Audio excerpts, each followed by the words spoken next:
Hello aspirants, welcome to the class. So ఈరోజు మనము interesting topic ఒకటి ఇన్నర్ లైన్ పర్మిట్ గురించి న్యూస్లో ఉంది. Okay, so inner line permit ఎందుకు న్యూస్లో ఉంది అని అంటే, పాయింట్ నెంబర్ 1, మేఘాలయ వాళ్ళు ఇన్నర్ లైన్ పర్మిట్ సిస్టమ్ని మా దగ్గర ఎస్టాబ్లిష్ చేయాలి అని చెప్పేసి డిమాండ్ చేస్తున్నారు. సో వీళ్ళు ఇక్కడ ఉంది చూడండి, మేఘాలయ. ఓకే, సో ఇప్పుడు మనం మాట్లాడేదంతా కూడా ఈ నార్త్ ఈస్టర్న్ రీజియన్కి సంబంధించింది, అనగా ఈశాన్య ప్రాంతాలు ఉన్నాయి కదా భారతదేశంలో. సో ఈశాన్య ప్రాంతాలైనటువంటి ఈ ఈశాన్య దేశాలకు సంబంధించినటువంటి చర్చ ఇది ఇన్నర్ లైన్ పర్మిట్. ఇంకొక పాయింట్ ఏంటి అని అంటే, ఇది బ్రిటిష్ ఇండియా కాలం నాటి చర్చ. అంటే బ్రిటిష్ వాళ్ళు మనల్ని పరిపాలన చేస్తున్నప్పుడు అప్పటికి సంబంధించినటువంటి ఒక చర్చ అన్నమాట. అంటే బ్రిటిష్ వాళ్ళు ఒక రెగ్యులేషన్ని తీసుకొచ్చినారు.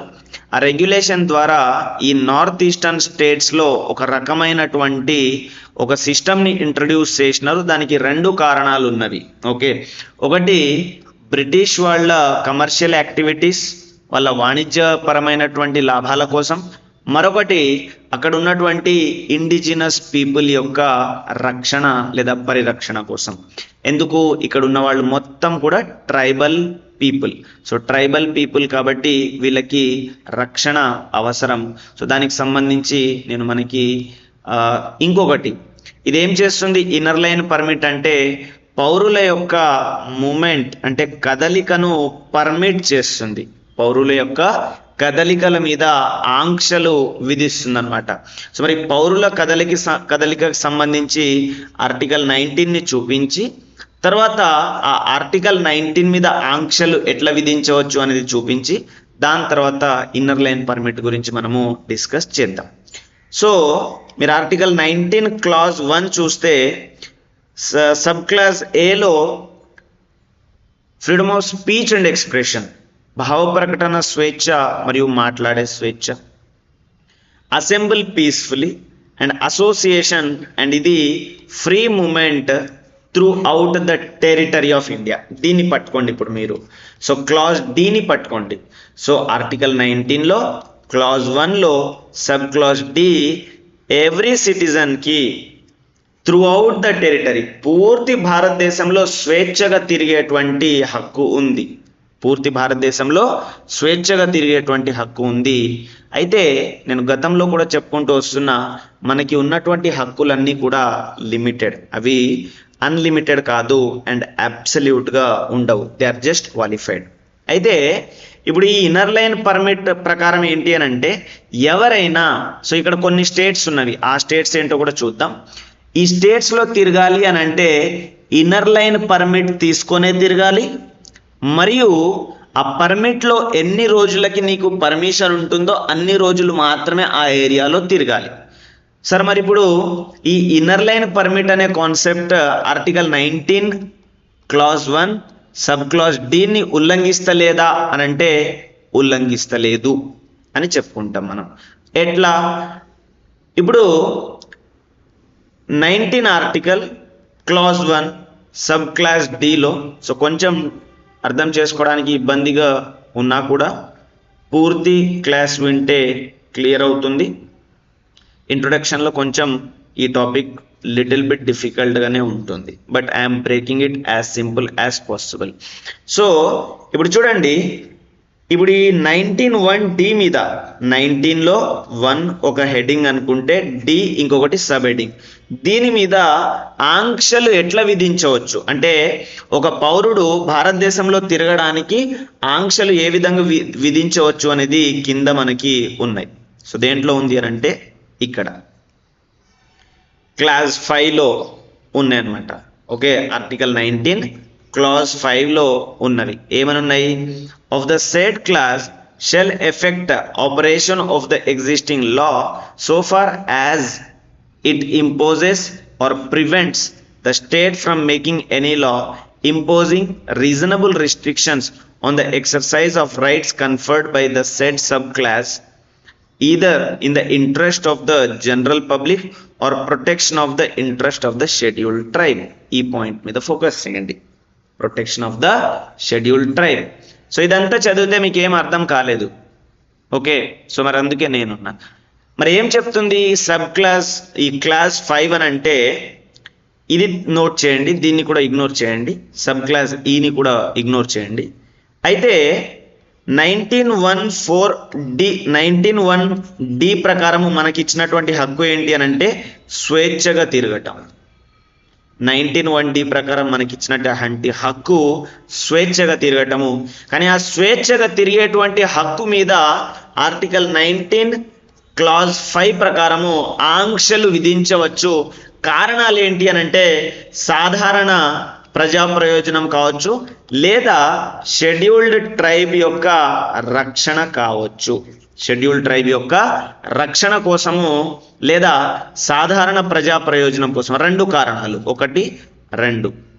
ఓకే, సో ఈ పాయింట్ని నోట్ చేయండి.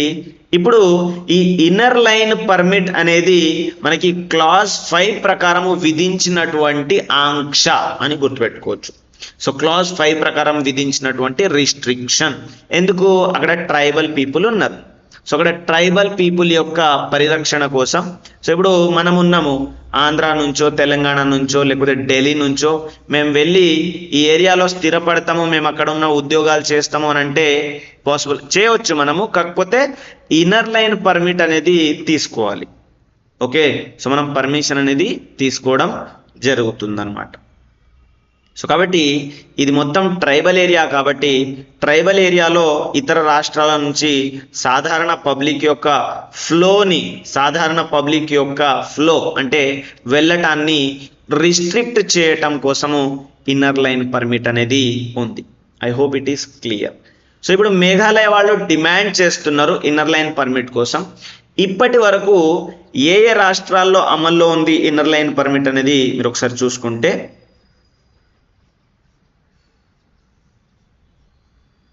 ఒకటి నాగాల్యాండ్, అరుణాచల్ ప్రదేశ్ అండ్ మిజోరాం.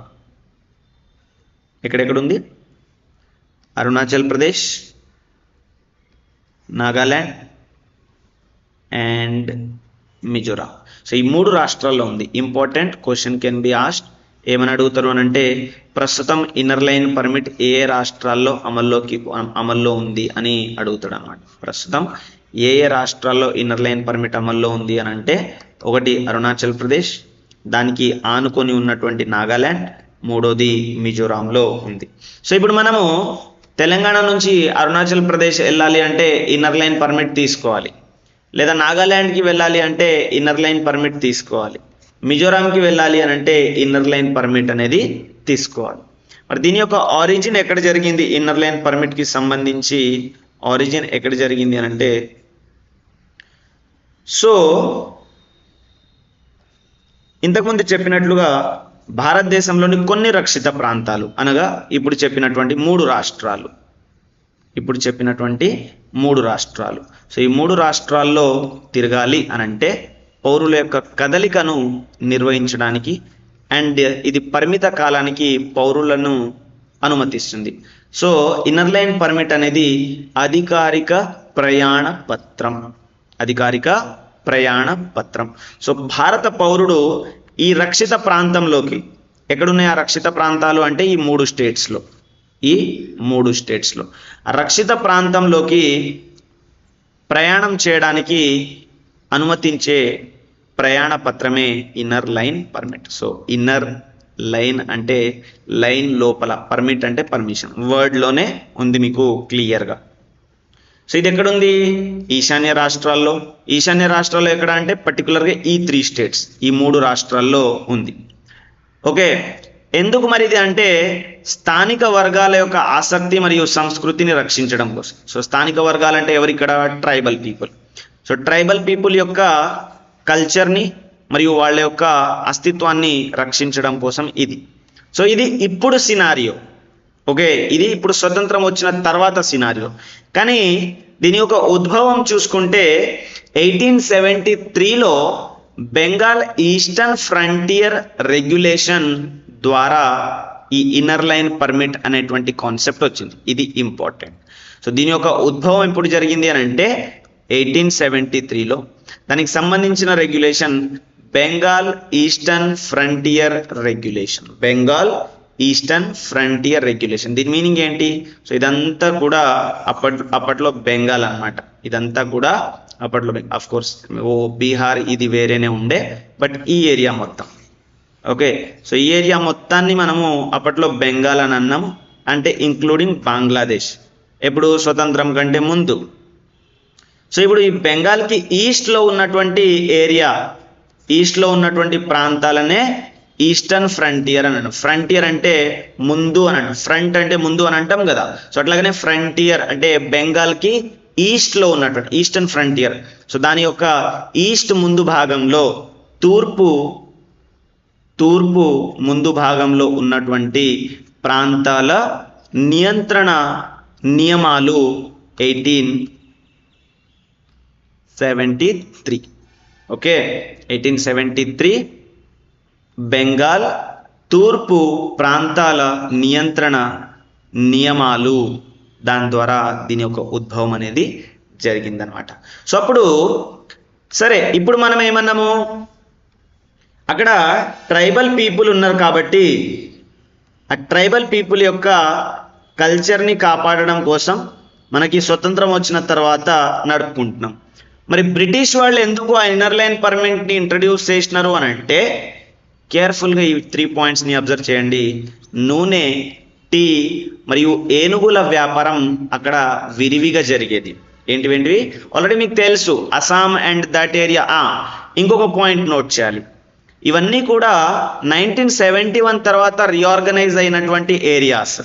సో ఇప్పుడు మనం మాట్లాడుకుంటున్నటువంటి నాగాల్యాండ్, మేఘాలయ, మిజోరాం ఇవన్నీ కూడా 1971 తర్వాత రీఆర్గనైజేషన్ అంటే రాష్ట్రాల పునర్వ్యవస్థీకరణ తర్వాత ఇవన్నీ ఇన్ని ముక్కలుగా అయినవి.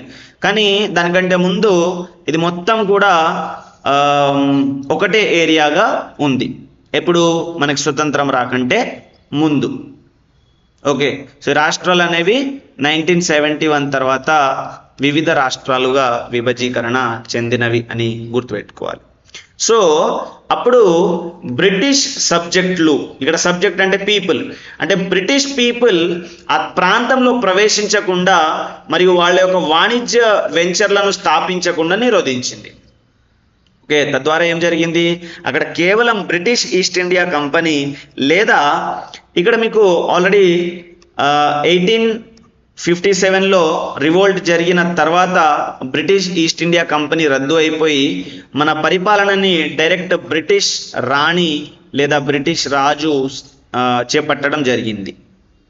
సో ఇప్పుడు బ్రిటిష్ గవర్నమెంట్ యొక్క వాణిజ్య ఇంట్రెస్ట్స్ కోసం, to protect the commercial interests of the British government. Okay, so British ప్రభుత్వం యొక్క వాణిజ్య ఆసక్తి కోసం లేదా వాణిజ్య అభివృద్ధికి ఆటంకం కలగకుండా వేరే ప్రత్యర్థులు వాణిజ్య వెంచర్లను స్థాపించకుండా ఈ రెగ్యులేషన్ అనేది ఇన్నర్ లైన్ పర్మిట్ని సృష్టించినారు. ఇక్కడ ఒక వర్డ్ని గుర్తుపెట్టుకోవాలి.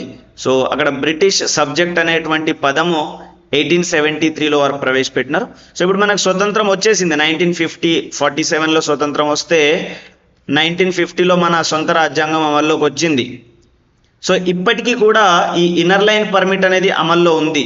సో ఇక్కడ బ్రిటిష్ సబ్జెక్ట్ అనే ప్లేస్లో సిటిజన్ ఆఫ్ ఇండియా అనేటువంటి వర్డ్ని 1950లో చొప్పించడం జరిగిందనమాట. ఎందుకు అనంటే ఇప్పుడు బ్రిటిష్ వాళ్ళు మన దగ్గర లేరు, మనకి స్వతంత్రం వచ్చేసింది. కానీ ఇప్పుడు ఈ ఇన్నర్ లైన్ పర్మిట్లో అప్పుడైతే ఏ విధంగా బ్రిటిష్ వాళ్ళ యొక్క రాక ఇక్కడ నిషేధం ఉందో, ఇప్పుడు నిషేధం అనంటే పర్మిషన్ అవసరం. అలాగే ఇప్పుడు ఇండియన్ సిటిజన్ యొక్క ట్రావెల్కి పర్మిషన్ అవసరం అన్నమాట. అందుకే 1950లో పదం రీప్లేస్ చేయటం కూడా జరిగింది. So tourist inner line permit ఉంటుంది, దీర్ఘకాలిక ఇన్నర్ లైన్ పర్మిట్ ఉంటుంది, అది జనరల్గా గుర్తుపెట్టుకోవచ్చు. సో ఈ జారీ చేసేటువంటి విభాగం ఒక్కొక్క రాష్ట్రంలో ఒక్కొక్క మాదిరిగా ఉంది, స్పెసిఫిక్స్ ఏం అక్కర్లేదు. కాకపోతే ఎన్ని రాష్ట్రాల్లో అది అమల్లో ఉంది అనేది గుర్తుపెట్టుకోవాలి, చాలా ఇంపార్టెంట్. సో చూడండి కొన్ని ఎంసీక్యూస్ ఇన్నర్ లైన్ పర్మిట్కి సంబంధించి. ఇన్నర్ లైన్ పర్మిట్ అనేది పరిమిత కాలానికి సంబంధించి అంటే ఒక పరిమిత కాలానికి రక్షిత ప్రాంతంలోకి భారతీయ పౌరుడు ప్రయాణించడాన్ని అనుమతించడం కోసం భారత ప్రభుత్వం జారీ చేసినటువంటి అధికారిక ప్రయాణ పత్రం. ఇప్పుడు మీరు ఈ పాయింట్ మీకు ఐడియా ఉంది, బ్రిటిష్ ఇండియా ఉన్నప్పుడు బ్రిటిష్ వాళ్ళు చేసినటువంటి చట్టాలు అన్నీ కూడా పార్లమెంట్ ఆఫ్ ఇండియా చేసినటువంటి చట్టాలుగా పరిగణించబడతాయి. కాబట్టి ఇక్కడ ఇన్నర్ లైన్ పర్మిట్ యొక్క రెగ్యులేషన్స్ ఎవరు చేస్తారు అని అంటే అది మొత్తం గవర్నమెంట్ ఆఫ్ ఇండియా చేతిలో ఉంటుంది. సపోజ్ ఇప్పుడు మేఘాలయ ఇన్నర్ లైన్ పర్మిట్ని డిమాండ్ చేస్తుంది. సో ఆ డిమాండ్ని ఎవరు ఫుల్ఫిల్ చేయగలరు అని అంటే గవర్నమెంట్ ఆఫ్ ఇండియా. ఇంకొక మాటల్లో మనం చెప్పుకోవాలి అని అంటే ఇప్పుడు అరుణాచల్ ప్రదేశ్, నాగాల్యాండ్ అండ్ మిజోరాంకి ఇన్నర్ లైన్ పర్మిట్ ఉంది. సో దీంట్లో నుంచి ఏదైనా ఒక రాష్ట్రానికి ఇన్నర్ లైన్ పర్మిట్ నుంచి తొలగించాలి అంటే ఎవరు చేస్తారు? పార్లమెంట్. లేదా ఏదైనా రాష్ట్రానికి ఇన్నర్ లైన్ పర్మిట్ని ఎక్స్టెండ్ చేయాలంటే ఎవరు చేస్తారు? పార్లమెంట్. అంటే government of India, not parliament. దానికి చట్టం అవసరం లేదు. సో గవర్నమెంట్ ఆఫ్ ఇండియా చేస్తుంది అన్నమాట. ఓకే, సో ఈ విధంగా మనకి ఎంసీక్యూస్లో ఫస్ట్ పాయింట్ అది. సెకండ్ పాయింట్, ఐఎల్పి వ్యవస్థ నిజానికి బెంగాల్ ఈస్టర్న్ ఫ్రంటియర్ రెగ్యులేషన్ 1873 ప్రకారము రూపొందించబడింది. అరుణాచల్ ప్రదేశ్, మిజోరాం, నాగాల్యాండ్ రాష్ట్రాల్లో ప్రవేశించడానికి ఐఎల్పి అవసరం. సో 3 స్టేట్మెంట్స్ కూడా కరెక్ట్. రెండవది, బ్రిటిష్ సబ్జెక్టులు కొన్ని రక్షిత ప్రాంతాల్లోకి ప్రవేశించకుండా నిషేధించడం ద్వారా వాణిజ్యంలో క్రౌన్ యొక్క ప్రయోజనాలను రక్షించడానికి ఐఎల్పి వ్యవస్థ ప్రవేశించబడింది. అవును, సో ఇక్కడ క్రౌన్ అంటే ఎవరు? బ్రిటిష్ యొక్క పరిపాలకులు అని అర్థం. స్త్రీ అయితే పరిపాలకురాలు, పురుషుడు అయితే పరిపాలకుడు.